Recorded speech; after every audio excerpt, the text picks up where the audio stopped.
Welcome to this year's International Women's Day event hosted by the National Sikh Police Association, West Mids Sikh Association and supported by the Black and Asian Police Association. So International Women's Day has been celebrated and has been around for approximately 100 years and belongs to those who care about women's equality, celebrating women's achievements, raising awareness about discrimination and taking action for gender equality. The theme for this year's International Women's Day is Accelerate Action. What is Accelerate Action? Imagine a gender equal world, a world free bias, stereotypes and discrimination, a world that's diverse, equitable and inclusive, a world where difference is valued and celebrated. Focus on the need to accelerate action emphasises the importance of taking swift and decisive decisions together to achieve gender equality. It calls for increased momentum and urgency in addressing the systematic barriers and biases that women face, both in the personal and professional spheres of life. To celebrate this amazing day, we have a number of amazing speakers. First up, we have Cam Samra.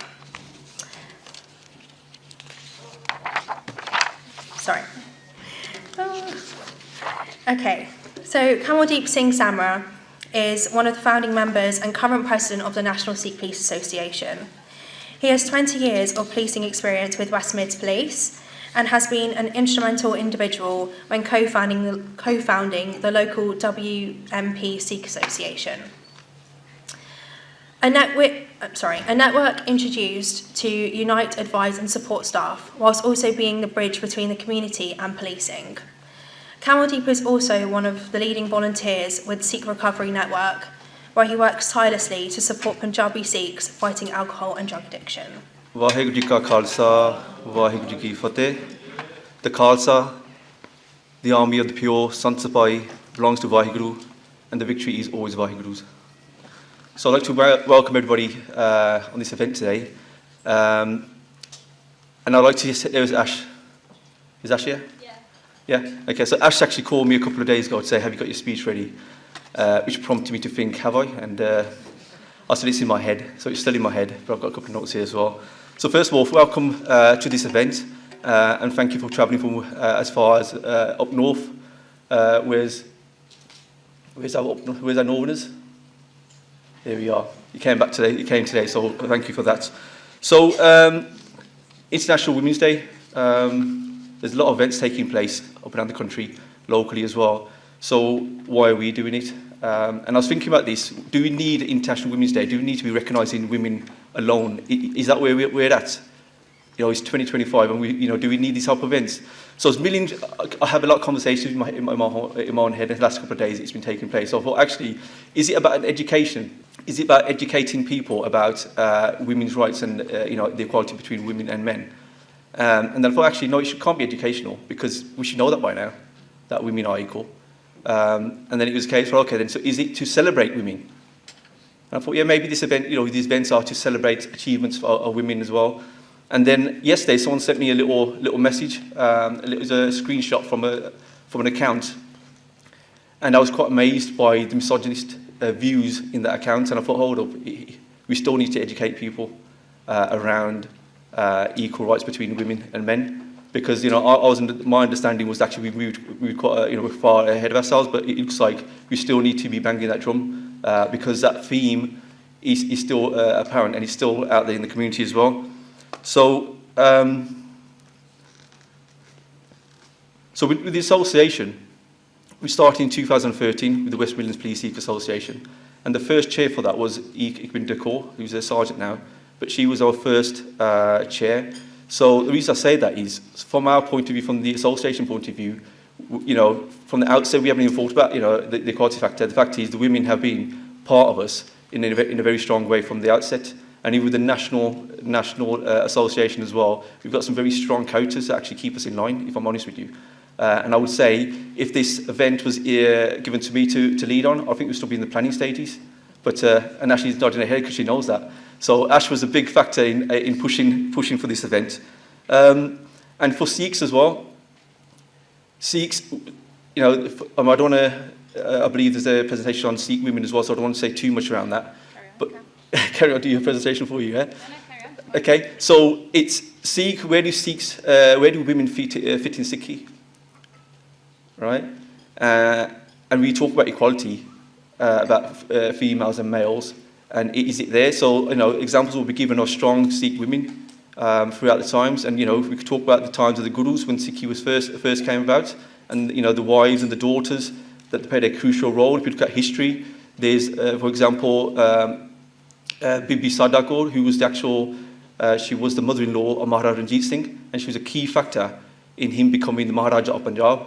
So there's very strong characters, and even if you look locally now as well, in our history, in our lifetime, we've got people like Bibi Bumiko. She's the wife of Shaheed Bhai Beyant Singh. She played a key role during the 80s and 90s as well. So there's strong Sikh women that we have, and today we'll be celebrating a number of them here today as well. So one thing I want to say is, you'll get a historical aspect of Sikhi, but one question that I remember, I was coming back from Snowdon, and a cousin of mine came from Canada, and we're coming back, and we're having a conversation about faith, and he said, it's quite taken back by this, even just think about it now, he's taking me back. He said, if Sikhi is really about equality, why wasn't any of these Sikh gurus female? So I'm not sure. So, it's a question to you, just to ponder yourself for Sikhs as well. Have you ever asked yourself that question? And all I can say is the brakes went on quite sharp in the car, right? So parked the car up and we had a conversation around this. And what we need to understand is we need to put everything in context. So there might be a question, why wasn't any of the Sikh for females, the gurus? So we had this conversation around it. And what we need to understand is during that time, and this is my understanding of faith as well, and why the gurus, why we have 10 gurus that came in the human form. At the time of Guru Nanak Dev Ji, the status of women was really low, right? It's quite non-existent, right? We had the customs of sati, which was when the husband died, the females went on the funeral pyre as well, and got cremated at the same time as well. There's a case of covering your head, not looking at a male, when we talk stuff like that, right? So there's these factors to come along in one life form. I mean, if we look at ourselves, none of us can say that we can make a change in this life. For some of these ingrained views, we can't do it just in our lifetime. It takes a process because that's how ingrained it is in people's minds. So the gurus for the Sikhi, it took 10 forms to actually uplift that woman, but there was examples of women growing in the status throughout that time, right? So if a woman did become a guru at that time, I don't think that she would have been accepted at that time because of the mindset of people. So that's where we are. But at the same time, is to say, if you look at when the first initiation took place in 1699, Mata Sevka was the one that gave the Patase. So when the Amrit was being prepared, the nectar was being prepared by the 10th Guru in the iron vessel with his khanda and stirring it and reading Bani, it took for a female to come to give Patase, the sweet sugar, to put in there to sweeten it. Right? So there's key roles in Sikhi about equality in women as well. And I've got strong women I've been brought up with strong women around me as well. My grand's a key factor. She was born in the 1920s, and she saw a lot in her timeline. So from my family moved to Multan, which is in modern day Pakistan. So when we moved from where we were in Siddhama, this side of Punjab, and that she got married quite far off. Even before that, her mother passed away, and her dad remarried as she was bringing up her siblings. She got married quite far at a younger age, and during 1947, during the partition as well, she was heavily pregnant with my dad, and she came over the border. My dad was actually born in a camp in 1947, and she saw the hardships around that as well. And I could talk about my mother, who's quite a firm, resilient woman, as my sisters are. My wife's a game changer for me and put me on the right, that's why I'm probably in this uniform because of the influence she had. So there's strong examples that you'll get today as well, and we are here to celebrate as well. And it is a case, we do need to keep having these conversations. I was in CTU for 6.5 years, and I remember a case early on in my career of two young males, teenage males, who were attending school. And when I used to go and see them, they used to have these these opinions about women. I'm thinking, what's going on here? And it was quite disturbing, some of the views they were having. They were staying at home, just radicalising themselves online. And it was a couple of years later that the word incel came about. And then as soon as the word incel came, we had inputs on it. I thought, actually, that's what was happening in that household at that time as well. And unfortunately, that mindset is creeping in. It's still there. And before I used to think, it's a certain type of male who has that ideology. Unfortunately, it's creeping in everywhere. I got sent a post. The post I was on about was about a Sikh group, and it could be just an individual, but the views he was sharing about women was quite scary, really. So yes, we're here to celebrate, but also we need to keep on educating people about women's rights. And the associations, the police associations, are big advocates for women's rights. I mean, we've supported Sikh Women's Aid on 2 occasions in this very room to launch a report, and they get a little stick, they do, because of the work they do. But it's important work, because sometimes in our communities, men fail to stick up for the women. But as an association, we're here to actually stand by the truth. It's not about personalities, but someone's doing some decent work, right? We need to be supporting those individuals. So, it's a massive thank you to Sikh Women's Aid who are here today. So also do have a conversation with them as well, because the work they're doing is amazing. They're not getting the support they need, but it's work that's needed. So on that note, I'd like to thank you again for taking your time out and coming here for this event. And enjoy it. Thank you. Hi, I'm Chief Superintendent Kim Medill, and it's my real pleasure to be here today at this International Women's Day event at Tally Ho. It's been brought together by the Sikh Police Association, BAPA and the Women in Policing Network, and it's so important just to recognise how far we've come in terms of women in policing, but still some of the challenges we face together to really get to a gender equality position in policing. I'm Emma Spencer, so I'm the Chair of Women in Policing in West Mids. This event today has been absolutely inspiring. It's fantastic to see so many people from the Sikh community and beyond talking about the challenges that they faced, intersectionality, the layering effect, but to see people coming out the other side of that as well. So it's just massively inspiring, building our network and just making West Mids a place where people want to be, work and enjoy themselves. Okay, hello, I'm Rupinder Kaur Gill. I work at Slough Police Station in the neighbourhood team as a neighbourhood inspector for Thames Valley Police. I'm at this event and I think it's a fantastic event. It's so good to hear from women that have been in my line of work. It's inspirational and it's good to see women from other lines of work and what they're doing and taking that stand within, taking the Sikh females forward in the UK. So good morning everybody. On behalf of West Midlands Police, it's my privilege to welcome you all to this special event in celebration of International Women's Day.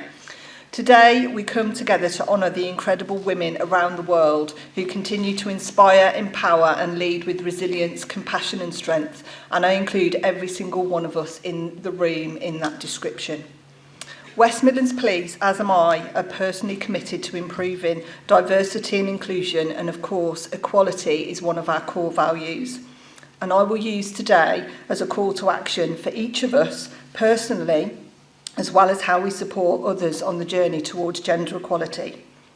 Our vision in West Midlands Police is being big enough to cope, but small enough to care. And I want you to think about what are these small things that you can do that show that you care, but actually have a huge impact. And that's on yourself, so from a self-care perspective, but also for each other. We know that policing is a job like no other. We step into people's lives when they need us most, and often are charged with bringing order to chaos, being courageous in our actions and decisions in order to restore peace, support victims, and ultimately lead to get justice for those tragedies that impact the lives of our communities. Today's celebration is particularly meaningful for us in policing as we have the privilege of hearing from a number of inspiring Sikh female police officers from here in the West Midlands, as well as those that have taken the time to join us from other forces. Their stories embody the very spirit of courage, dedication and leadership required in policing. And as members of both the Sikh community and law enforcement, they exemplify the harmonious balance between heritage and service, breaking barriers and forging new paths for future generations. Sikhism, I understand, aligns with the principles of policing through its emphasis on justice, equality, service to humanity, protection of the vulnerable, integrity, courage and respect for all. These values make Sikh police officers natural advocates for the core ideals of law enforcement, grounded in compassion and fairness, and I know this will be heard loud and clear through the speakers today. We'll also hear from Rajvinder Kaur Gill, who was appointed as the High Sheriff of Warwickshire, becoming the first Sikh lady to hold this ancient and prestigious role. Nina Kaur Samra is a dedicated trustee of the Sikh Recovery Network and also will speak to you. And DJ Nav is a hugely talented entertainer and wedding DJ, forging her way in a male-dominated profession. I have no doubt that the experiences shared by these prestigious guest speakers are going to inspire us all in line with this year's International Women's Day theme that we've already heard is called Accelerate Action. The theme underscores the urgency of taking swift and decisive steps to achieve gender equality, highlighting that at the current rate of progress, it will take till 2158 to reach full gender parity. It calls for increased momentum in addressing systemic barriers and biases that women face, and I appreciate that through an intersectional lens, these challenges and barriers can often be an even greater hurdle to overcome when we overlap gender with ethnicity or race. International Women's Day is a time to reflect on the progress made towards gender equality and the work that still lies ahead. It is also an opportunity to highlight the unique experiences and challenges that women of all backgrounds face. The experiences we will hear from today are a powerful reminder of the importance of diversity, inclusion and perseverance, and demonstrate that you can overcome these barriers to support ourselves and each other to achieve our goals and uplift the voices of women everywhere. In my career, I've seen changes for the better. There's much greater representation in overall female numbers in policing. There's greater numbers in our new recruits now. Often we see kind of a 50-50 split in terms of those numbers. There's more female senior roles, both in police and police staff functions.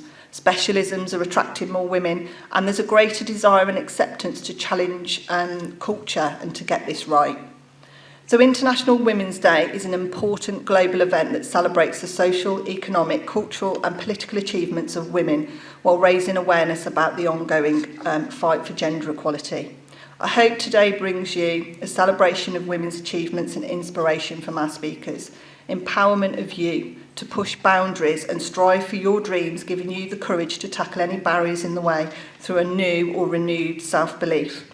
Perhaps the creation of a new network of support to help you on that journey of empowerment, and some time for reflection. What can you do to help yourself and support others? As women, we've faced unique challenges, but our resilience has always seen us through. Let's continue to be bold, take risks and persevere, knowing that every obstacle is an opportunity to grow. I want to end with 3 recommendations for you. The first is a book. If you haven't read it, it's called Untamed by Glennon Doyle. And this is about embracing personal freedom and breaking societal expectations of us as women. There are plenty of them out there, but we can live authentically and unapologetically and strive for our dreams. The second one is about imposter syndrome. We all have imposter syndrome. I have imposter syndrome even now. But there is a brilliant YouTube video by a lady called Amy Cuddy. It's called Your Body Language May Shape Who You Are, and it gives you the tips to fake it till you make it, and it really works, gets you over that imposter syndrome. And the final thing I want to say is listen with one ear, okay? You might be judged in some of the things you're doing, particularly if you take the path suggested and untamed, and you might have some blind spots around the impact that you have on others. But listen with one ear, because some of it will be really good nuggets of advice, and other of it will just be noise with people judging you for trying to strive for your goals. So thank you. I hope you enjoy this event today, and with huge thanks to the West Midlands Police Sikh Association and BAPA, I understand, and it's a little bit of support from Women in Policing for taking the time out to recognise the importance of International Women's Day and create this event for you all. Thank you. So we're here to celebrate International Women's Day. How are you enjoying the event? It's good, very informative. Great listening to some of the stories, some of the jobs that the ladies are doing, their achievements, and just celebrating International Women's Day, an event which is has been held for the last 100 years, Yeah. which is something new to me, and it's great to be part of it. I'm here from the West Midlands Police SIKH Association. I'm a member on their executive team, and we're here to show our support for this good event. Yeah, and why do you think it's important to celebrate such an event? It is because our female colleagues, I think they need our support. They do the jobs that we all do, and I think it's about recognition and also empowering them to go on further, which is very important. Okay, and so obviously I'm a Sikh woman in the police force. How do you think we would be able to get more Sikh women to join police forces? I think it's about role models, it's about exposure, and it's also about sharing your story, your journey, and and your thoughts and feelings about the role that you do. You have to talk to your friends, your family, and also through media events like this, where it's televised about about your journey in the police and your recommendations for the role. Yeah, okay, thank you. Thank you, Ma'am. I'm PCSO Raj Matthews, currently working for British Transport Police, and today I'm back here where I started with West Midlands Police, which definitely shaped my future. That was really empowering. It was great to hear everything that you had to say, particularly the word care, caring about our communities, caring about our colleagues, and definitely caring for ourselves, because if we can't care for ourselves, how are we going to care for other people? Fantastic. So I'm going to now introduce Ekminda to do her part. Waheguru ji ਕਾ ਖਾਲਸਾ ਵਾਹਿਗੁਰੂ ਜੀ ਕੀ ਫਤਿਹ। ਮੈਂ ਹੈਗਾ ਤੁਹਾਡਾ ਆਪਣਾ ਜਸਦੀਪ ਸਿੰਘ ਪਾਹਿਲ। ਮੈਂ ਹੈਗਾ inspector ਬਿੰਗਮ LPA ਦੇ ਉੱਤੇ response ਦਾ function ਕਰਦਾ ਹਾਂ। ਮੈਂ ਆਲਸੋ ਵੈਸਟ ਮਿਡਲੈਂਡਸ ਪੁਲਿਸ ਸਿੱਖ ਐਸੋਸੀਏਸ਼ਨ ਦਾ ਚੇਅਰ ਆ। ਸੋ ਰਿਸਪੌਂਸਿਬਿਲਿਟੀ ਹੈਗੀ ਆ ਆਪਣੀ ਕਮਿਊਨਿਟੀ ਦੀ ਤਾਂ ਆਪਣੇ ਕੰਮ ਦੀ ਵੀ ਇਕੁਅਲੀ। ਸੋ ਅੱਜ ਦੀ ਇਵੈਂਟ ਹੈਗੀ ਆ international women's day.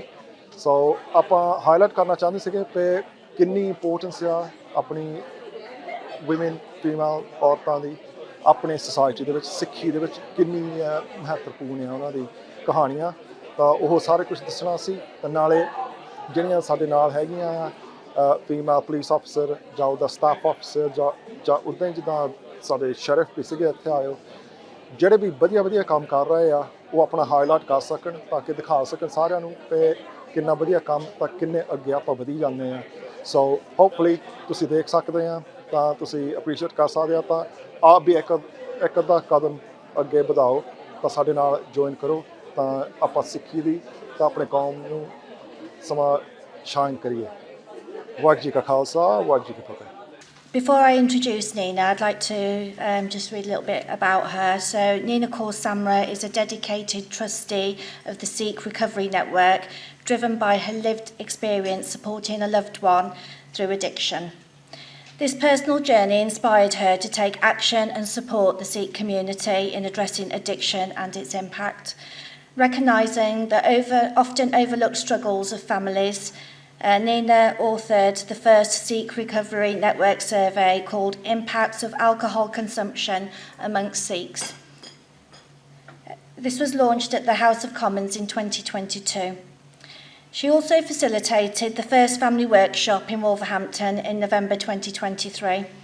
This pivotal event led to the creation of the Sikh Recovery Network Family Support Group, a space dedicated to helping families heal, find strength whilst living with an addict.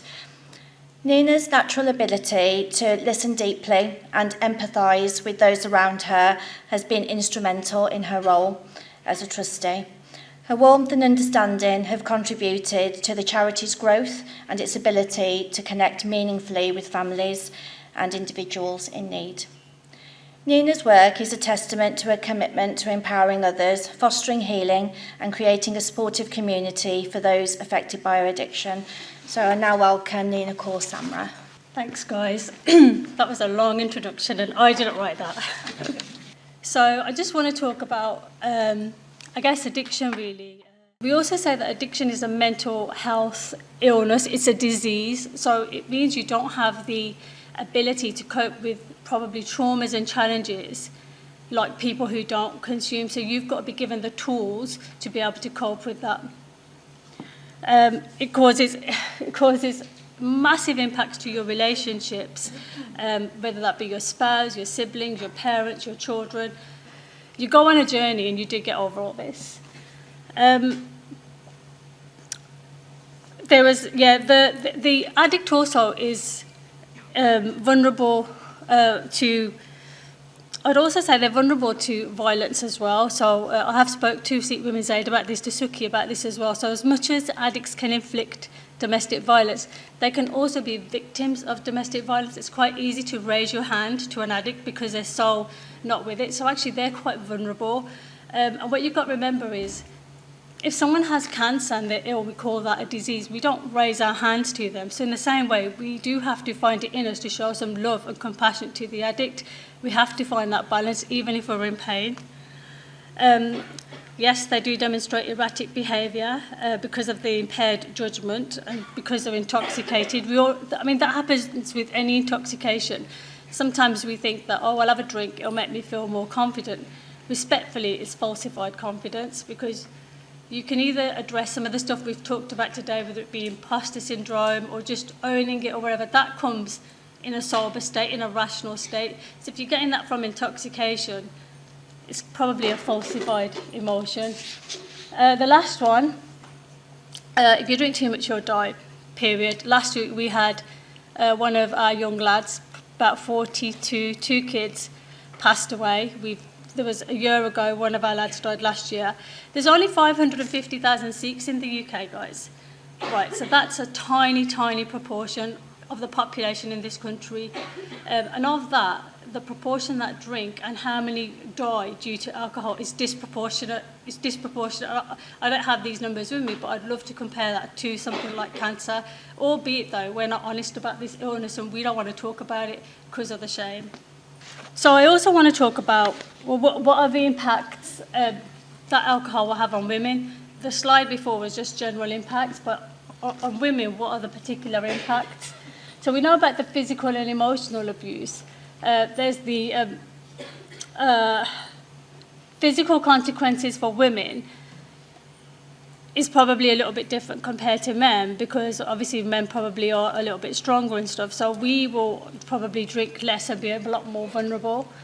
The cultural and religious impacts, like I know with the Sikh Recovery Network, the majority of the members are male addicts. We don't have that many female addicts, and that's not because we don't have female addicts in our community. That is because they don't have a safe space, or they're too... I think it's just harder for them to talk about it. There's a lot more shame attached to it. And they're probably better at drinking and taking stuff undercover than probably men are. I know of quite a few women who are addicted to painkillers, and they can kind of function with that addiction. So sadly, we're not seeing the women. But we know from our weddings that we go to, we all know someone. You're thinking, I think you're drinking a little bit too much there, but we're too afraid to broach the subject. And also we're worried that there isn't a safe space for them, because I think for my brother to be saying, I'm an addict, everyone gets it. But if I was to say it as Cam's wife or the daughter-in-law or the mother, like, am I going to get the same support? Probably not. It has an impact, the social impact, intergenerational impacts, and just, like I say, how easy it is to seek help. Or not. And I also believe, me personally, like for women, we need to be financially independent. You know, if we're reliant on something like alcohol, etc., that's going to impact our independence as well, especially those of us born in the 70s and 80s, just because of the fact that you might be living with your in-laws or whatever that setup looks like. So we did discover... I did discover a charity in and amongst all this, right? So it was around about June time, we got introduced to the Sikh Recovery Network. So the founder is Jaz Rai, the chairperson of the Sikh Recovery Network. So Jaz himself was an alcoholic, I think for the best part of 20 years, but he's recently just celebrated, I've got 15 in here, it should be 16 years of recovery, and he set this charity up. And what he was doing around about in 2020 and before, I think it was up in 2016, he's doing a lot of outreach work, so families would contact him to say, I've got a loved one in addiction, and he would go out and see them. The charity's mission is to support those in addiction through a faith-centred approach. So it is very much using SIKH as the foundation and reconnecting people with their SIKH, because we found that that model has been really successful. I think we've been able to help around about 23% of people by reconnecting them to their SIKH, compared to the stats in recovery, which says only 5% make it into recovery. But what I would say is Sikhs do everything in abundance. We have careers in abundance, houses, finance, and guess what? We drink in abundance as well. So yeah, and then the other part of what we wanted to do is support families as well, because we recognise that there's nowhere for the families to go, and that does involve as well, like making sure that our safe spaces like our Gurdwara, educating our institutions as well. So here's just some stats really. I've just pulled this out, the report that I wrote, I've just pulled this one thing out. So we asked, in this survey, so I said to you we've got 550,000 Sikhs. We got 1,000 responses. Now that's phenomenal for a response rate to a survey, but it's also quite scary. So 9% of men and women say they drink pretty much daily, and these will be sort of Sikh men and women. And then you can see the percentages of weekly and monthly and so forth. But what you can see is, given that we're quite a small group, we're drinking quite a lot. And if you just assume that, yeah, this is okay today, you add 10 years onto this, drinking can get addictive through progressive drinking, so you become reliant on it if you're not tackling what's on your mind, depending on the reason for drink. So just worth noting that it is in our report as well, which is available online. That's all very well, but I wanted to focus on, right, what can we do then? So I know what I've been through. I know how painful it is from a family point of view. Thankfully, like, I don't drink, because I do think, well, we're all cut from the same cloth. God knows what would happen if I did decide to, so I stay away from it. I don't drink.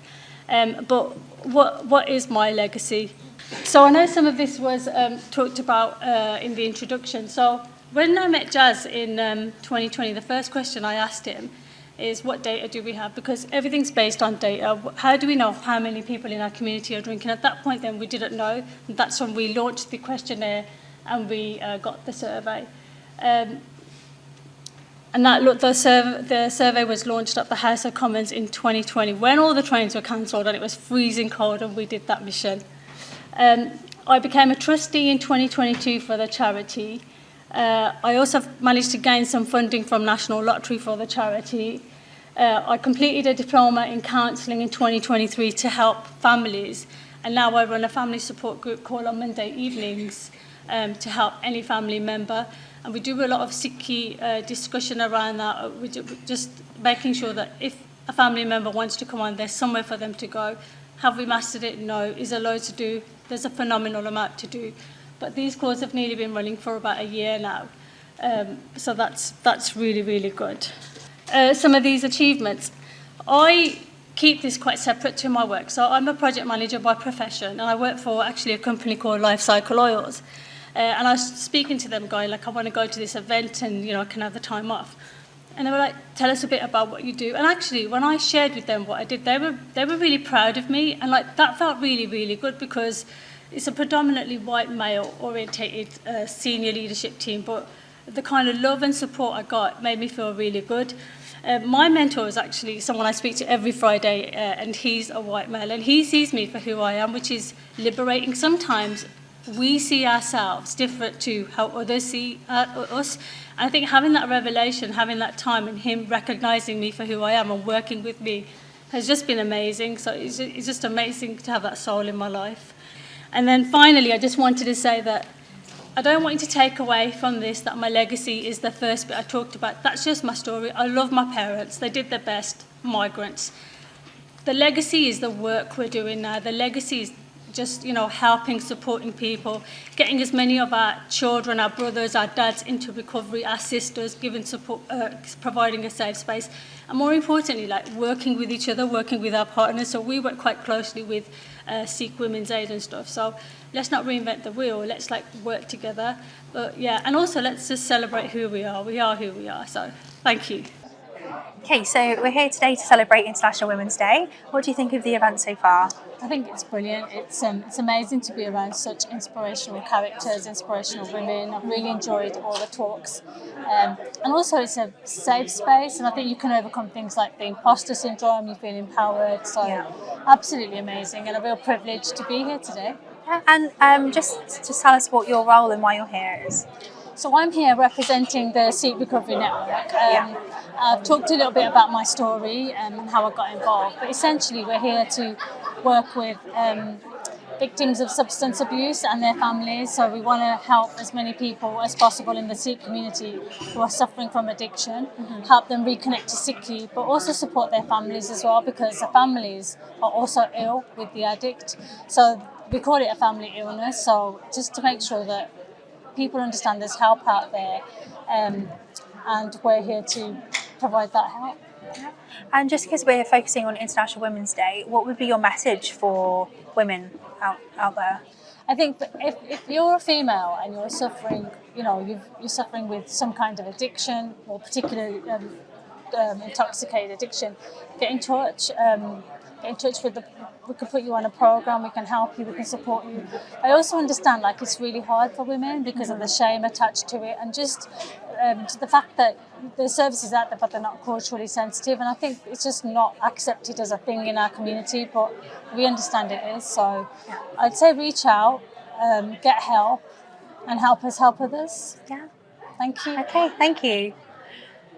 Thank you, Nina, for sharing your journey, not just what you've experienced, but also how you're helping the community. I know alcohol addiction is not the easiest subject to approach, but to hear the positive impact that you're making is really reassuring to see and hear, so thank you for sharing that. I'm just going to introduce Rajvinder Kaur Gill next, who was born in Gravesend. She moved to Warwickshire in 1989 when she married Jagtar Singh Gill. She's a proud mother of 3 and a grandmother to a 1-year-old granddaughter. On the 28th of March 2024, she was inaugurated as the High Sheriff of Warwickshire. She became the first Sikh lady to hold this ancient and prestigious role. Rajvinder is also a magistrate on the adult criminal bench as well as the youth bench. She has served as deputy chair for the Coventry and Warwickshire benches for 4 years. Her passion for the justice system sparked at a young age and has grown throughout her career. During her term as High Sheriff, Rajvinder has prioritised youth crime, youth prevention, crime and awareness. Her appointment as the first Sikh lady in this historic role has provided significant representation to wider communities, whilst emphasising the importance of inclusivity and diversity in Warwickshire. Thank you, Rajvinder. Vaheguru Ji Ka Khalsa, Vaheguru Ji Ki Fateh. Good morning, everyone here today. It's an absolute honour and a privilege to be here, to be part of International Women's Week, a time to celebrate achievements, resilience and impact of women across all walks of life. I want to thank National Sikh Police Association for inviting me to speak here today. And today I'd like to thank you. I'd like to take you on a journey, my journey, a journey of faith, of service and perseverance that led me to where I stand today. Before I begin, I'd like to ask you a question. Who is the most inspiring woman in your life? So take a moment to reflect on that. It could be your sister, a teacher, a mentor. For the men, as Cam said, your wife, or even a historical figure. For me, inspiration has come from extraordinary women in Sikh history, women who have made sacrifices for faith, for justice and equality, and from modern women breaking barriers today. So throughout Sikh history, Sikh women have stood for justice, equality and sacrifice, and some of my biggest inspirations are Mata Kivi, the only woman mentioned in the Guru Granth Sahib, known for her service and generosity. She established the langar, the free kitchen, ensuring that all people, regardless of their caste or status, ate together as equals. As previously mentioned, Mata Bhagat Kaur, also known as Mai Bhagu, a warrior who led 40 soldiers back into the battlefield to defend Guru Gobind Singh Ji, who fought for righteousness. She proved that courage knows no gender. Rani Jind Kaur, the last queen of Punjab, she led armies, negotiated treaties, and fought against British colonial rule. Even in exile, she never gave up her right for justice. A fearless leader who defended the Sikh Empire against British rule.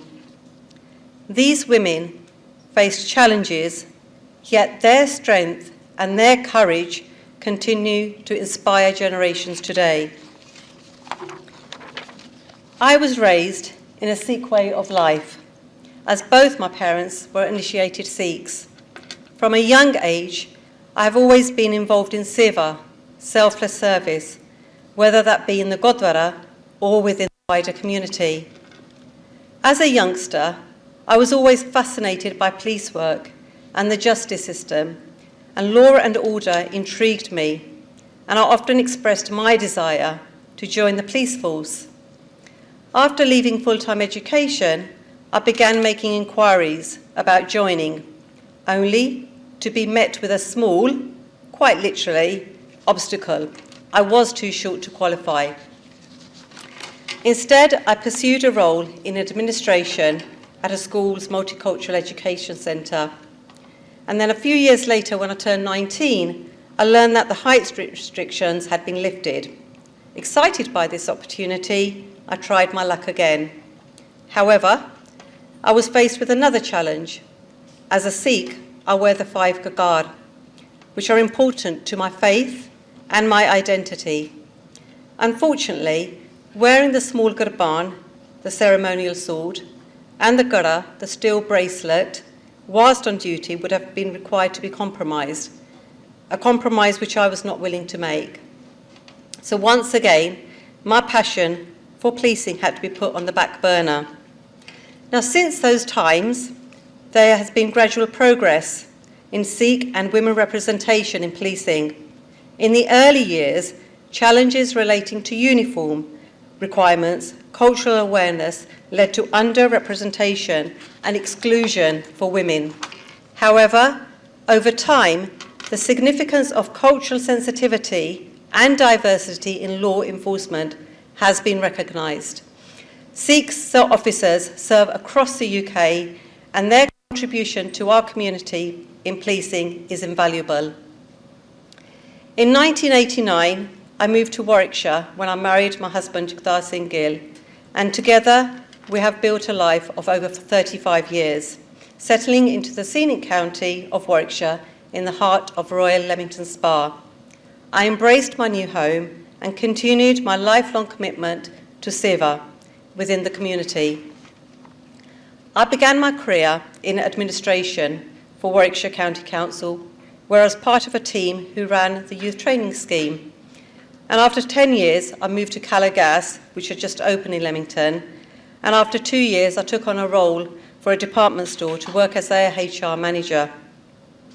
In 2001, I made a life-changing decision to leave employment and focus on our growing family business. And while raising our 3 beautiful children, Gurjeevan, Gursimran and Harveer, I remained deeply connected in Sikh community, actively participating in Gurdwara activities and education, balancing family life, business and community service.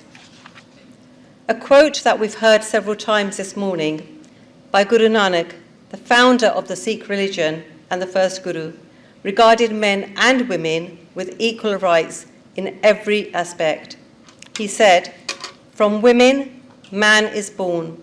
Within woman, man is conceived. To woman, he is engaged and married.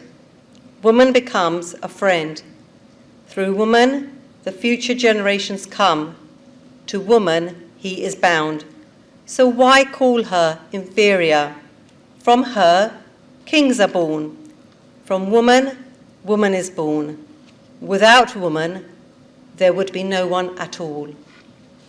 These words highlight the dignity and equality of women in Sikh teachings and serve as a reminder of the significant roles women play in society. I was appointed as the High Sheriff of Warwickshire in 2019 following a selection process, and I was inaugurated on 28th of March 2024, a role dating back to Saxon times. Out of 690 High Sheriffs in Warwickshire, I am only the 12th woman to hold this title. And in the entire history of the UK's High Sheriffs, I'm the first Sikh woman to be appointed.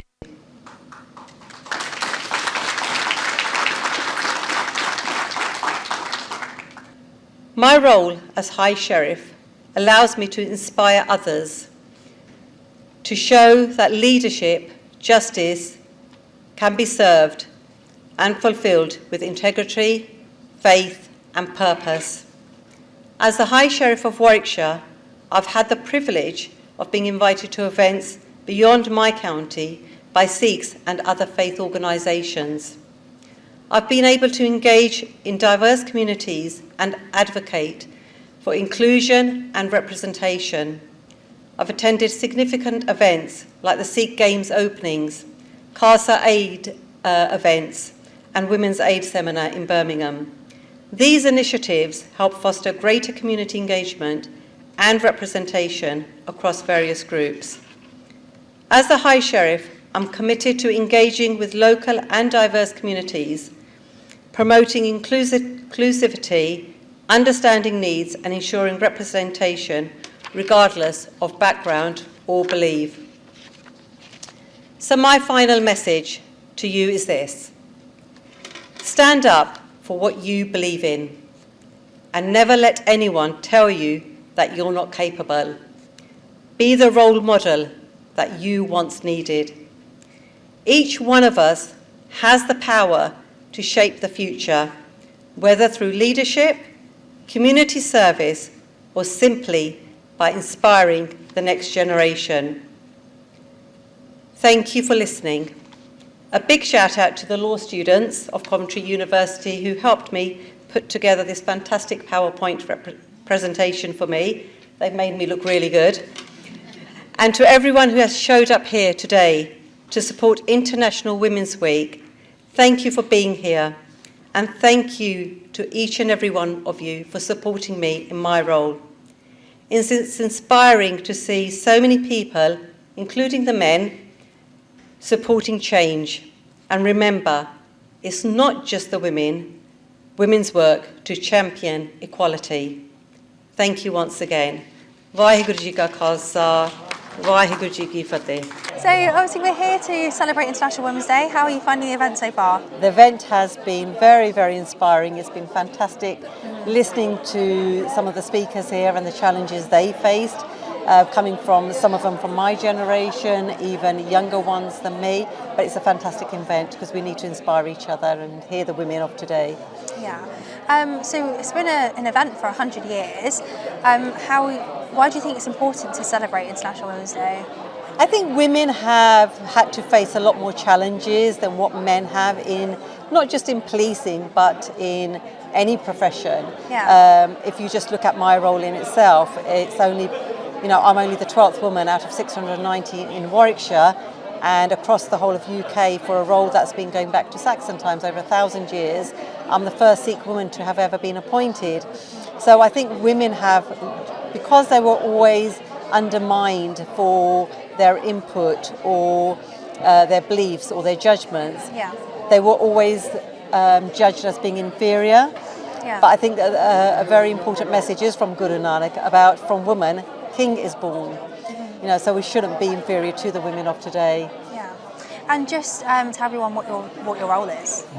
Sorry? What your role is. My role is the High Sheriff of Warwickshire. It's the I'm the sovereign representative, so it's appointed by the Crown. Yeah. I'm representing the county of Warwickshire for the Crown. It's an ancient role going back 1,000 years. In the olden days, 1,000 years ago, the job used to be about punishing those that have convicted crimes. Yeah. It was about collecting the king's taxes. So luckily for us, I wouldn't want to be collecting the taxes for the king, so we've got professionals to do that. And we've got professionals in the courts, police force, judges, for the punishment of crimes, for the defendants as well. So those duties have evolved, but we've still got a very much ceremonial role, work that we want to do within the community. I'm doing a lot of crime prevention work within my role. Yeah. I'm a magistrate by background. I sit on the youth bench, so I'm very much kind of looking out for new projects and how to educate the youngsters on crime prevention. Yeah. So I focused crime prevention as my theme for my role this year. Yeah, and going off that, how do you think we'd get more Sikh women to join police forces and magistrates and get involved in crime prevention? I think events like this certainly is helpful, educating each other, inspiring each other, and seeing women, youngsters of all ages. Yeah. I think it's inspiring for youngsters to say, well, look, they can do it. There's nothing stopping us to do it, and you have to believe in yourself. And don't be embarrassed about stepping out of your comfort zone. Yeah. Just get out there and inspire yourself, hold each other's hand and pull each other up.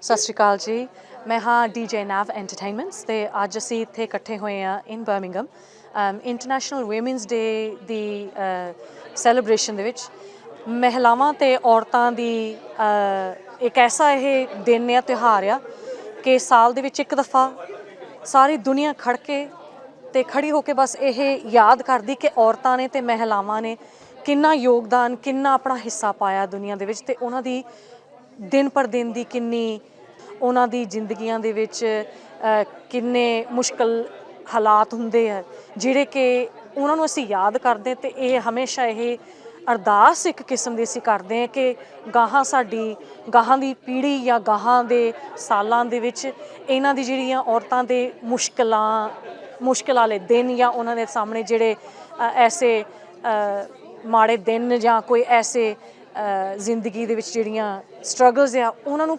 ਕਿੱਦਾਂ ਮਿਟਾਇਆ ਜਾਵੇ। ਸੋ ਇਹ ਅੱਜ ਜਿਹੜਾ ਅਸੀਂ ਇਕੱਠੇ ਹੋਏ ਹਾਂ ਇਹਨਾਂ ਗੱਲਾਂ ਬਾਰੇ ਅਸੀਂ ਗੌਰ ਕੀਤਾ, ਦੁਨੀਆ ਨੂੰ ਅਸੀਂ ਸਮਝਾਇਆ, ਅਸੀਂ ਦੁਨੀਆ ਨੂੰ ਦੱਸਦੇ ਵੀ ਹਾਂ ਕਿ ਲੇਡੀਜ਼ ਵਾਸਤੇ, ਮਹਿਲਾਵਾਂ ਵਾਸਤੇ ਹੋਰ ਕਿੰਨੀ ਤਕਲੀਫ ਜਾਂ ਕਿੰਨੀ ਡਿਫਿਕਲਟੀ ਹੁੰਦੀ ਆ ਉਸ ਮੁਕਾਮ 'ਤੇ ਪਹੁੰਚਣ ਨੂੰ ਜਿੱਥੇ ਆਦਮੀ ਖੜੇ ਹੁੰਦੇ ਆ। ਔਰਤਾਂ ਨੂੰ ਇਹ ਔਰਤ ਕਿਸੇ ਔਰਤ ਨੂੰ ਹੀ ਉਹ ਸਮਝ ਸਕਦੀ ਇਸ ਗੱਲ ਨੂੰ ਕਿ ਜਦੋਂ ਅਸੀਂ ਕੰਮ ਕਰਦੀਆਂ ਜਾਂ ਅਸੀਂ ਕਿਸੇ ਫੀਲਡ ਦੇ ਵਿੱਚ ਪੈਰ ਪਾਉਂਦੀਆਂ ਤੇ ਸਾਡੇ ਲਈ ਕਿੰਨਾ ਔਖਾ ਹੁੰਦਾ।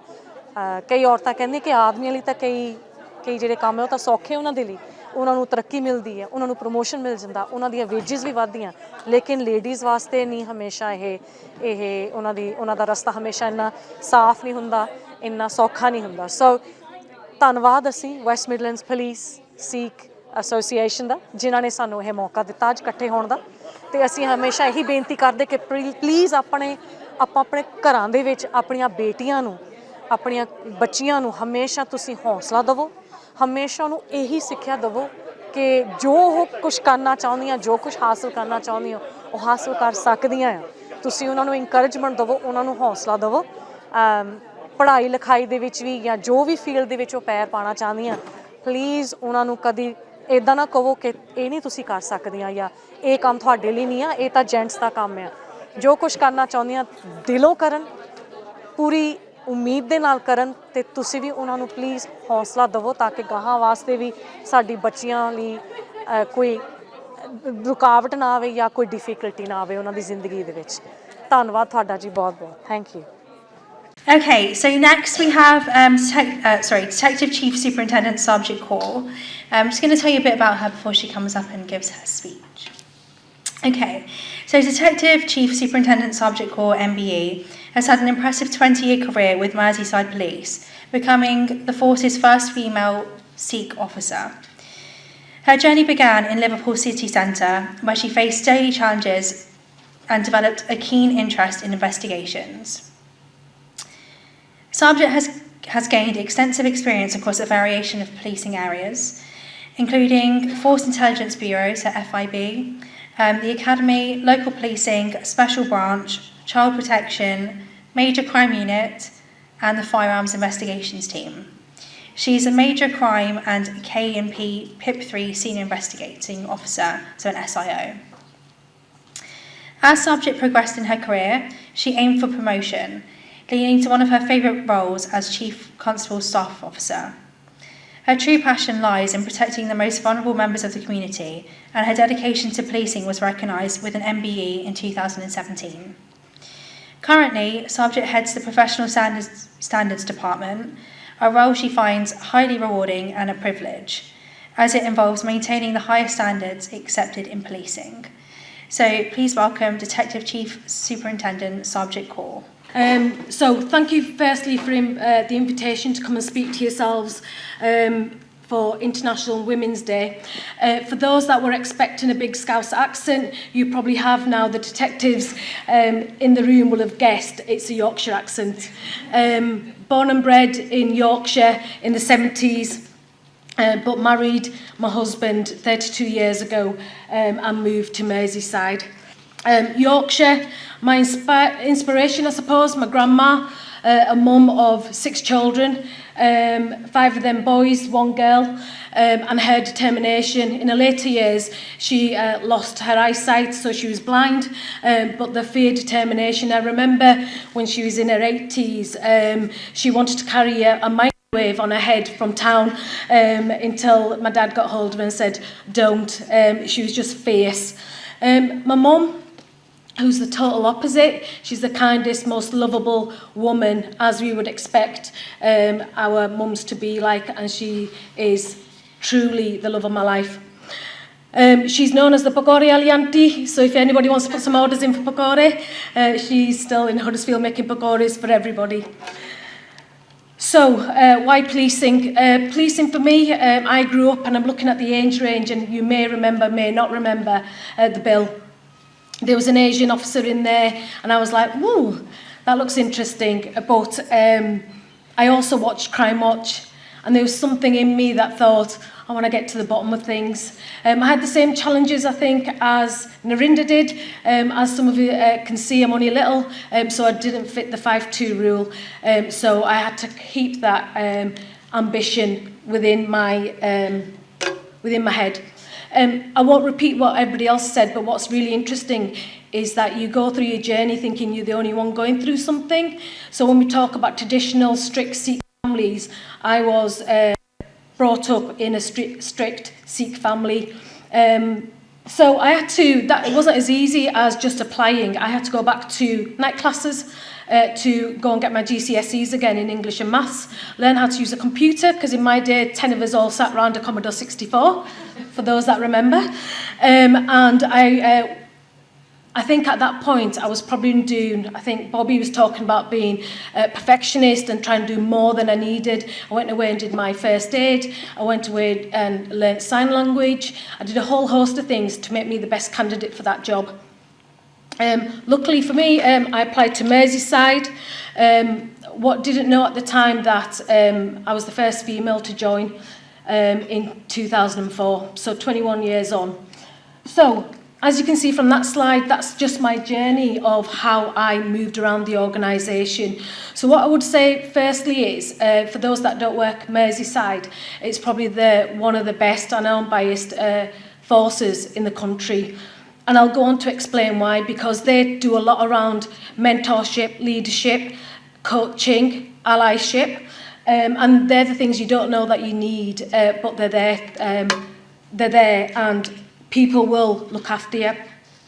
So, I did struggle when I started in 2004. I still got the heha, Loki ki goge, but I lived in Merseyside where the community was tiny, so it didn't really matter. The day I joined on the Monday, June the 21st, on the Friday before, the secret policeman had come in. It was a panorama programme for those that don't know, and it talked about where I was going to train on the Monday. A police officer in training had dressed up as the KKK and was being racist, being homophobic, and every other ick you can find. And I suppose why I've been able to attain the rank I've got to in 20 years is probably that commitment from home as well. This is not a single person journey. I've got commitment from my children, I've got commitment from my husband, and we talk at every stage, and I'll talk you through the stages. I'm going to quickly run through this in terms of blockers and challenges. I suppose when I joined, I did try to fit in. I don't drink. It's something that resonated with me earlier with alcohol abuse. It wasn't something I was willing to do to fit in. But I also felt awkward when somebody said, just for the pictures, could you just raise your glass and grab a champagne glass? It didn't feel right. It didn't feel right to have a lemonade because people thought I had vodka in it. So I have taken to drinking teas and coffees in pubs, which doesn't go down well. But that's what I've done. Because I thought if I change who I am, I'll never get Sarabjit back. And I've got to stick, and I've got children, I'm role modelling. And remember, I said I wouldn't change for the job. And then somebody, when I had baby number 4, somebody shooting a pellet through the window whilst I was feeding Jeevan. And it made me reflect again. At that point, you think, hold on a minute, my work is now coming home. How do I safeguard my family? But again, you go back to what you stand for, what is right, what the guru will teach you, because that's not adversity. It's fine. If somebody's been an idiot, it's fine, I can cope with that. Bit weird having covert cameras put in your bedroom so people could the police could watch who was coming up to the house, and you got a little baby crying. Police cars going up and down the road to watch me, and I felt really, and that's what I talk about May's side, they really wrapped around me. The community quite quickly were told she will do her work, she will come to the Gurdwara, and her children will be free to do what they want to do, because I wasn't doing anything wrong. I say this a lot as the head of PSD. It's not me doing anything wrong. You're bringing business to my door. And I'll go on to PSD because that's an interesting area of business at the minute with everything going on nationally. So, moved on around I spent a lot of time as a DC. Didn't start getting promoted till about 8-9 years on, and that was because my husband really encouraged me, and I didn't know what imposter syndrome was, so I didn't really suffer from it because I had such support from home, and it was only my husband. My children were doing really well at school. I was that parent saying, we only want A's. My son's in the audience, so he's going to tell you that, so I'll tell you myself. And he really did encourage me, so I ended up moving to the major crime unit, and then I then became the staff officer as an acting detective inspector. And that's when I worked with Andy Cook, who's our lead HMIC chief inspectorate. I learnt a lot, and you can learn a lot from other people. If you're quiet, you observe, you can learn a lot. In terms of body language, you can give a lot as well, advice. I advised him around a lot of things. We've all been there. And I said, I want to go to child protection. And he said, why do you want to go to child protection in Liverpool? I says, because it's something I haven't ticked off. It's something I don't want to do because growing up in a Sikh community, Asian community, you see some horrible stuff, some stuff that's really personal to yourself, and you think, I don't know if I'll cope dealing with child protection and sudics and murders of children. And he goes, I'll give you a week and think about it, because it may be that you'll think about something else. Do you not fancy covert operations? Do you not fancy somewhere, which is not as hard and impactful on your life and your career? I said, no, Chief, I really want child protection. So he had to announce that it wasn't a bit of a punishment post. He was sending me because I'd asked for it. At that time, I'd had another baby. There's a theme here. I've got 5 babies. And it was difficult when you can relate children being abused or hurt really badly. And then it's hard not to relate them when they're similar age. So I'm going to tell you about some stuff that I put into place. One of the things I do now is I have a point in my journey home. No matter wherever I work, I have a point in the journey where I will stop thinking about work and I will think about home. Because if you carry it home, it burdens you, it wears you out. And policing career is too long for us to get worn out and burnt out. And I will talk about that as well. But also, we've got to let our females, our children, to be free, to be them courageous cause that we all are inside. So thank you very much. Hello, my name's Sabjit Kaur. I'm a Detective Chief Superintendent in Merseyside Police. I think this event's really important because it shows that there is so much movement within women in I think the message I've got for yourselves is this. Really important that we have role models. Anything is possible. The person that you're only competing with is yourself. So I would encourage, if you think that you want to come into policing, that you have a real think about it, because there is a place for you in policing. It's very safe. Merseyside, we work as a family. I feel safe at work. I have done for the last 20 years. And there's mechanisms, if I don't feel safe, there's mechanisms that I can use to call out inappropriate and bad behaviour of other colleagues. Thank you, Mum, for that. What I took away from that really is what you can achieve if you're determined, work hard, professional, and have support from family and friends and good people around you, all whilst being yourself and trying to maintain a good work-life balance. Thank you very much for sharing that. I'm now going to ask our speakers to come and take a seat for our Q&A. Other key things. Thank you so much. The next question is for Rajvinder, please. What advice can you give to younger Sikh females? For younger Sikh females, I think I touched a little bit on through my speech about encouraging each other, motivating each other and being there for each other. Believe in yourself and don't let anybody think that you're not capable of doing what you want to achieve. And the most, what we all need is education. Education is power. So as good Sikh here, we are here to learn from one another, and that is the biggest power that we will have, is to learn from each other. There might be somebody in a role model that you would like to acquire. There might be a leader or anybody. Learn from them, and to get that education, network as much as you possibly can. Because if there's something you're passionate about, kind of listen in to those conversations. Google's got the answers for everything. Siri has the answers for everything. Research as much as you possibly can and get that education behind you. If you have in your journey, if you have any setbacks, don't let that be a knockback. Learn from it and grow from it. And to Sarjeet, please. What has been your biggest barrier so far? Probably myself. And that is because you're in competition with yourself, aren't you? You're not in competition with anybody else. You've got to fend off whatever's going on in your mind. You've got to calm your mind. There is a real place for calm, really measured leadership, not get into will I pass, will I pass, will I pass. It's all about really understanding what you want. That's my biggest challenge. What do I want? What was my expectation of joining the police? I was just grateful for getting into the police, dealing with murders. I know that sounds weird, but that's what I wanted to do. And after that, the only biggest challenge is yourself. And, you know, sometimes I do want to be a little bit more sociable and this, that and the other, especially after meeting DJ Nav. But it's not going to happen because I will carry on being very professional. So next one's for Rajvinder. How does the Asian community react to you as an Amritdhari magistrate? Luckily for me, I don't think I've had any knockbacks about that.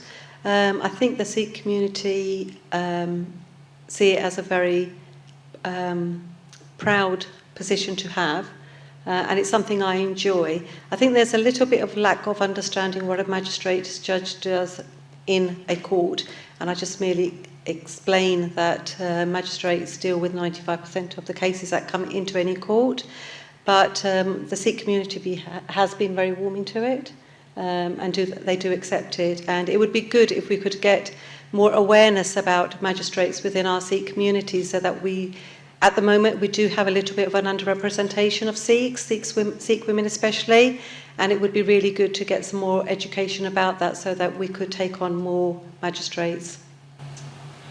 Thank you, that's reassuring to hear. And to Bobby, please. What would you say your biggest milestone has been so far in policing? Okay, I think the biggest milestone was my first actual promotion to sergeant. Now, people would say, you know, you made chief superintendent, but I think that first step into not being just responsible for yourself, but being responsible for other people is a massive milestone. And it was really interesting because to me, that was a really huge thing. And I go back to the way things were, and I remember at this point going back and saying to my dad, Dad, I became a sergeant. And do you know what he said to me? When are you going to be an inspector? Now, I laugh about that, but to him, that was a bit of a throwback to what he understands policing in India to be. And if you weren't an inspector in India, you weren't really of any great rank. But here, just stepping into that first supervisory role, it was like somebody trusts me to not only be responsible for myself and the investigations that I do, but also for everybody else's who is on my team.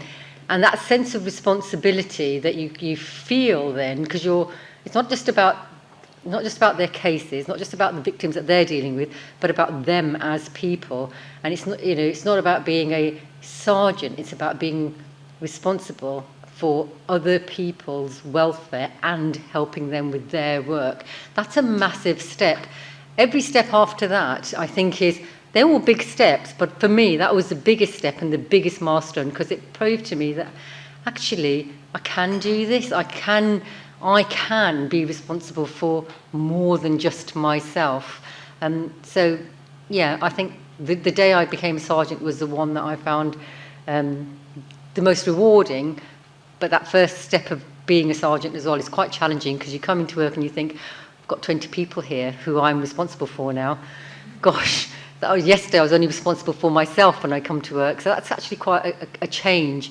But when you become an inspector, a chief inspector, superintendent, you're used to that. You're used to having people that are relying on you. Whereas sergeant is that first time, and you are very much that buffer between kind of management and those people who are on the floor doing the job every single day. So I think it's actually quite a hard job as well, being a sergeant. I think it's probably one of the most underrated ranks in policing. So for me, becoming a sergeant was one of my biggest milestones. Thank you. Thank you. Quite often the challenging roles and moments are actually where we're most vulnerable, but they can be the most rewarding because they do help to define us. So thank you so much for sharing that. And DJ Nav, who has been your biggest supporter through your journey? Life has phases, so you have supporters in phases, or you have constant supporters. Continuous support has been those families, those grooms and those brides that have booked us to DJ for their wedding or their pre-parties or whatever. Anybody that books us, those that want to have us, they have been my constant, continuous support, and I'll never, ever take that for granted, so thank you to them. My Ustadji and Ustadji's wife, both Ustadjis, fantastic. They've been constantly my support. Initially, when I started, my now ex was a great support, and I've acknowledged that, and credit has to be given where credit is due. And now, my husband, who similarly to my colleagues here, because of what we do and the amount of time and the amount of dedication and the amount of hours that we put into doing what we do, and having very unsociable hours, the men of our lives, they sometimes have to step in and take roles that are not traditional. And my husband pretty much has become a full-time dad to take care of our little one. And so he is a constant source of support. And without his support and my mother-in-law's support, I'd never be able to do what I do to the extent and the amount of hours and the unsociability of it. It just wouldn't be practical. So yeah, he's an amazing source of support for me. Thank you. Waheguru ji ਕਾ ਖਾਲਸਾ ਵਾਹਿਗੁਰੂ ਜੀ ਕੀ ਫਤਿਹ I'm Bhupinder Kaur Rai. I am a former police officer with Thames Valley Police. I worked for 30 years, starting as a PC, as everybody else does, and retiring as a Chief Superintendent. I'm here today at the International Sikh Police Association's International Women's Day celebration. It is an amazing event. We've got quite a few people here, some absolutely wonderful speakers. The event centres around how to accelerate progression for women in policing, and I would say particularly women of Sikh background and women of colour generally. It means a lot because there isn't enough talked about women of colour. I think we have a lot of emphasis of people in colour in policing, but not necessarily women in colour in policing. There are some very inspirational people here who've given some absolutely wonderful talks, not just on policing, but on things that affect people who ultimately end up in the criminal justice system. And if you get a chance, I would suggest that you watch all of those presentations. Personally, from me, I would say I had this career for 30 years. It's the best thing that I ever did. It was the amount of job satisfaction that I got from this, I cannot even tell you. But when it comes to women in policing and women generally, I think we sometimes forget the level of resilience women of our culture have. And we've been looking today at inspirational women in Sikhi previously, but I think every day some of our women in Sikhi are inspiring. Every day they run households that can be challenging with great expectations. Every day they do things that are actually breaking barriers, breaking glass ceilings, but we don't hear about them every single day. And because we don't hear about them, we don't actually realise that we've already got the skills that we need to do these kinds of roles, to do these kinds of jobs. And I would implore you to really think about your resilience, think about all the skills that you have, everything that you could bring to the table. You could do this job if you really wanted to. I was one of those who thought I couldn't do it, and I tell you, if I can, you can. Thank you so much. So first and foremost, can we just have a massive round of applause for our speakers, please? When I came into this day today, my expectations were high. I'm not going to lie to you, because I was expecting to just absorb so much like a sponge from some individuals that I may have never come across, understand what they've been through and see where I fit into the key as well. See, I come from a very strong lineage of women who were strong in their mindsets on what they had to do. Excuse me, sorry. I'll hop to a story. So my great-grandmother, Babuji, she was probably the original Spice Girl. She was fierce. She fought everyone. So just to give a bit more of a backstory, so my great-grandfather was a high-regarded engineer in India. Then Jettoda Morcha happened, which was 1924, so it's been 101 years. He gave up all of that to go fight. They went for the march, it was a peaceful march, but he lost his life there, so he was shaheed. And so my great-grandmother was left on her own. She had 2 kids who were just little tykes, bless them. But she had to survive in this now village where there's 2 fractions of a family. They had slightly older children, and it was male-dominated, where she had a boy and a girl. Now, people came to try and kill her, abduct the kids, all sorts of stories that went on, and I got to hear this. I was blessed enough that I got to hear it firsthand from her as well, and I was the most loved one out of it. So I got to know strong women quite early on in my life. Even my sister, she's older than me, and this is getting recorded, I hope she doesn't hear this. Love her to bits, but she was my inspiration. She was everything to me. She helped raise me. She helped give me the moral stance that I have. She was also the favourite with Dad. So she got to do a lot more than a lot of the conversations that I've heard here. So she's just turned 50, so going to that generation. She was given a lot of freedoms to be herself. Education was the utmost. And I'm grateful for that because she opened a lot of doors for me. She gave me experiences, she shielded me. So I wasn't used to all these different things when I came to the police, because I was sheltered, I didn't know about all these other stories that existed.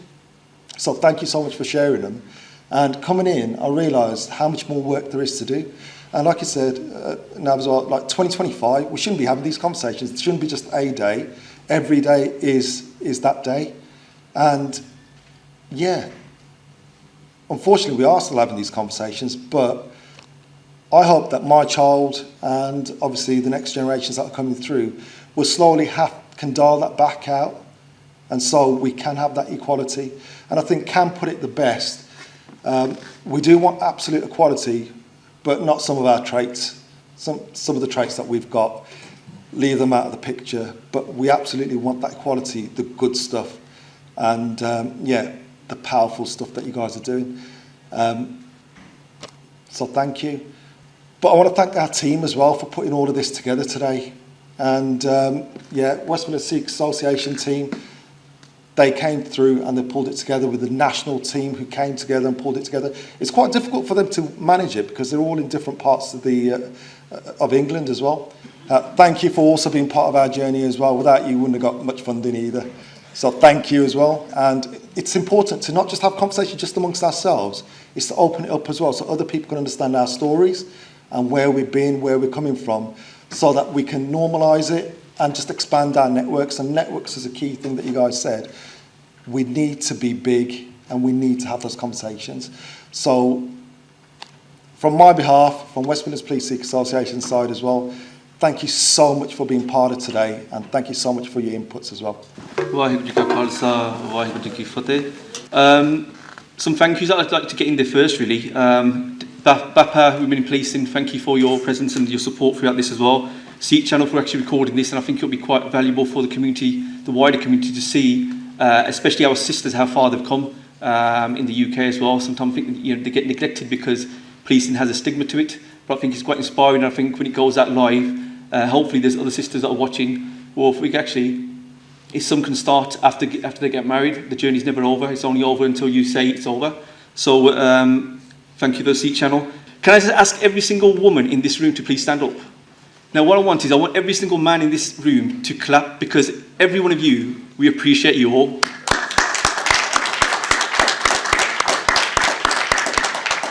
Thank you. And that was it. You just you can by all means sit down, but we really are appreciative of the role that you guys play.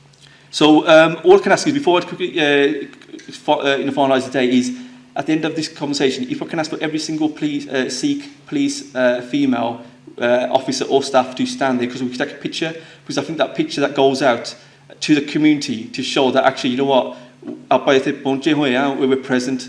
I think that will send shockwaves across the UK as well, to say, actually, you know what, we're here to stay. So on that note, stay blessed, guys. Thank you for coming here, and have a safe journey back, and keep doing what you're doing.